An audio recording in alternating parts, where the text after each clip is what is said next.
प्रभातखबर.com, विश्वास वही, रफ्तार नहीं।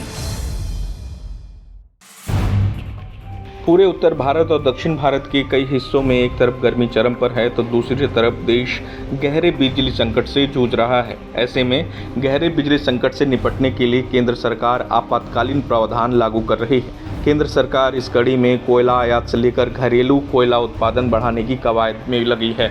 केंद्र सरकार कोयले की कमी से जूझते संयंत्रों को कोयला आपूर्ति में अब शिद्दत से जुट रही है। हर मोर्चे पर युद्ध स्तर से तैयारी की जा रही है।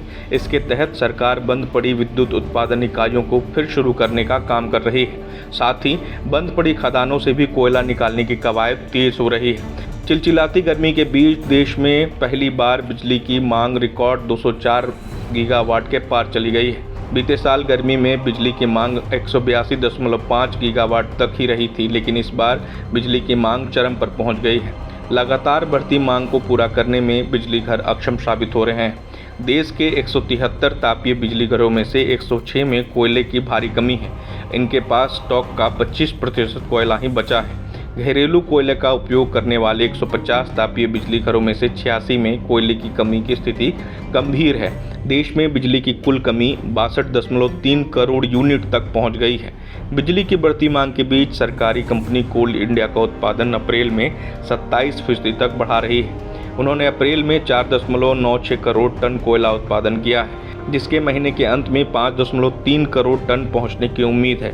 बीते कुछ सालों में यह अप्रैल का सर्वश्रेष्ठ उत्पादन होगा। All India power engineers federation ने कहा है कि रेलवे मंत्रालय और विद्युत मंत्रालय के बीच तालमेल के अभाव से कोयले की कमी हुई है। इस बीच बिजली घरों तक कोयला पहुंचाने के लिए रेलवे एक्शन में आ गया है। 24 मई तक यात्री ट्रेनों के 670 फेरे रद्द किए जाने की अधिसूचना जारी की गई है। इससे लंबी दूरी की मेल और एक्सप्रेस ट्रेनों के 500 से अधिक फेरे शामिल हैं। इन ट्रेनों के रद्द होने से कोयला लदी मालगाड़ियों की संख्या बढ़ाई जा सकेगी। अभी रोजाना 400 से ज़्यादा कोयला रेक का संचालन रेलवे कर रहा है। प्रभातखबर.com, विश्वास वही, रफ्तार नहीं।